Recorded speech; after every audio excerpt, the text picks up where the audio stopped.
¿Qué tal, hermanos? ¿Cómo están? El Señor les bendiga ricamente. Bienvenidos nuevamente a este devocional diario donde compartimos el alimento del alma, la palabra de vida. Señor Jesucristo dijo, no solo de pan vivirá el hombre, sino de toda palabra que sale de la boca de Dios. Así que hoy día estamos compartiendo este devocional y el texto para hoy, para esta semana, estamos hablando sobre el importantísimo tema que es la oración. La Biblia habla de la sabiduría y dice que edificó su casa y labró 7 columnas. Las columnas son pilares para sostener la vida. Bueno, nosotros estamos hablando que el primer pilar era la comunión con el Espíritu Santo la semana pasada. El segundo pilar es la vida de oración y el poder que hay en la oración. Lo que estamos tratando es que cada creyente descubra que la oración es sumamente poderosa, maravillosa, y que el diablo ha tratado por mucho tiempo de opacarla, de arruinarla, de hacerla tediosa para que los creyentes no oren, porque él sabe que cuando oramos descubrimos, entramos en un mundo de revelación, se nos abren los ojos espirituales y comenzamos a ver el plan, el propósito de Dios y nos convertimos en personas peligrosas para el infierno y para el mundo carnal. Así que quiero leer este texto en Hechos 12:5 que dice de la siguiente manera. Así que Pedro estaba custodiado en la cárcel, pero la iglesia hacía sin cesar oración a Dios por él. Así que Pedro estaba custodiado en la cárcel, pero la iglesia amada del Señor, esa iglesia poderosa, ¿qué es lo que hacía? Hacía sin cesar oraciones a Dios por él. Herodes había tomado a Jacob, uno de los pilares también, uno de los hombres importantes de la iglesia, y entonces lo sacó y lo mató, lo mandó a matar. Y cuando mató, vio que mucho del pueblo impío, lejano de Dios, se alegraron, les gustó la idea. Entonces él determinó también matar a Pedro, que Pedro era un hombre, una figura importante dentro del mundo cristiano y era una persona reconocida, uno de las columnas del equipo apostólico. Y cuando decidió hacer eso, primero lo mete en la cárcel y la iglesia sabe que esto va a ocurrir y entonces Dios mueve el corazón de su pueblo y la iglesia comienza a orar sin cesar, sin parar. Estaban día y noche orando a Dios por Pedro. Ahora, sabemos que a Jacob lo mataron, pero la iglesia dice, bueno, Dios permitió que Jacob fuera un mártir, pero no tiene por qué pasar lo mismo con Pedro. Creemos que Dios puede librar a Pedro. Si no lo libra, será su voluntad, pero nosotros tenemos que hacer nuestra parte. ¿Nuestra parte cuál es? Es orar y clamar y gemir delante de Dios por la vida de nuestro hermano, del apóstol Pedro. Pedro lo metieron preso en un calabozo, pusieron guardas delante de él, lo ataron sus pies y sus manos, lo metieron en un cepo. Estaba encadenado, custodiado, con varias guardias y en varias puertas, y él estaba en la parte de más adentro. Y cuando él estaba en aquel lugar por predicar el evangelio, Herodes tenía todo planificado, lo iba a sacar después de la Pascua y lo iba a matar para congraciarse con el pueblo judío que estaban en desacuerdo con la predicación del evangelio.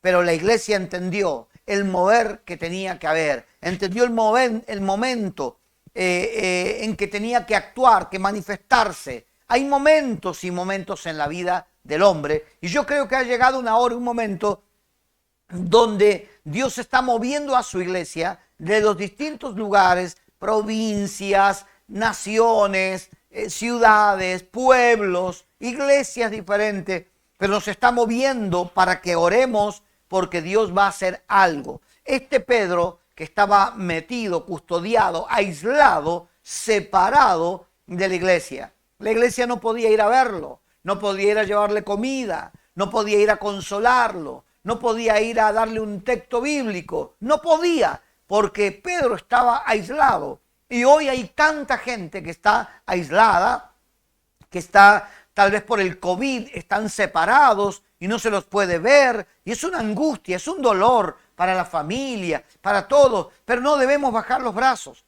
La iglesia supo que podía hacer algo. La iglesia entendió que tenía algo que Dios le había delegado, que le había confiado, que era un gran poder, y era el poder de la oración. Entonces la iglesia se comenzó a reunir y a orar y a orar. Y dice que hacían sin cesar oraciones a Dios por Pedro. Y aunque ellos no podían ir, la oración comenzó a llegar a su destino, primeramente al cielo, al trono de Dios. Y luego Dios, entonces viendo la iglesia de rodillas, la iglesia orando, Dios que le sobran los recursos para hacer que las cosas cambien, envió su ángel. Y el ángel vino a la cárcel y encontró que Pedro estaba durmiendo. Y lo despertó, lo tocó en su costado y lo despertó y le dijo: Pedro, levántate, cíñete, ponte la ropa, ponte el calzado, porque vamos a salir de aquí. Y Pedro se levantó, y cuando se levantó se le cayeron las cadenas de la mano, porque el poder de Dios comenzó a obrar. Pero fíjense que esto lo podía haber hecho Dios antes. No lo hizo hasta que la iglesia no hizo su parte. Dios quiere trabajar en conjunto con la iglesia. La oración no es Dios, pero la oración activa el poder de Dios. La oración nos ayuda a alcanzar la misericordia, el favor de Dios hacia nuestra vida. Y en ese momento Él envía a su ángel, se caen las cadenas porque Él trae libertad. El Espíritu Santo comienza a libertar aquellas cadenas. Pedro se levanta, se pone el calzado y salen. Y las puertas comienzan a abrirse. Y los guardas están parados y no se dan cuenta. Están como hipnotizados, adormecidos. El Señor burló la guardia del rey Herodes. Pasó por encima todo eso. Y las puertas se abrieron y salieron a la calle. Y cuando salieron, Pedro recién ahí se dio cuenta que no era un sueño, sino que Dios había enviado su ángel. Él pensaba que estaba soñando, que estaba siendo liberado, pero no era un sueño, era una realidad. Y yo quiero decirte que cuando oramos, los sueños que parecen sueños no serán sueños, sino una realidad. Vamos a salir adelante, vamos a salir de esa situación en la que estamos encerrados, que estamos confinados. Vamos a salir porque Dios está escuchando la oración de su pueblo. Cuando Israel era oprimido, cuando Israel estaba castigado en Egipto, dice que por muchos años, hasta que un día Israel se levantó y comenzó a propagarse un espíritu de oración, un espíritu de intercesión, y comenzaron a orar. Y dice la Escritura que el clamor de Israel subió delante de Dios, por lo cual Dios envió ahora no un ángel, sino a Moisés, un hombre que fuera el libertador, y lo envió con poder, con unción, y sacó a 2 millones de personas del cautiverio, de la esclavitud, porque ellos oraron al Señor. No hay nada que Dios no pueda hacer. Dios no puede hacer porque no encuentra elemento, no encuentra con qué, no encuentra sustancia. Nosotros cuando oramos le ponemos al Señor todo el recurso para que Él pueda hacer lo que Él sabe hacer, que es lo imposible, que es lo sobrenatural,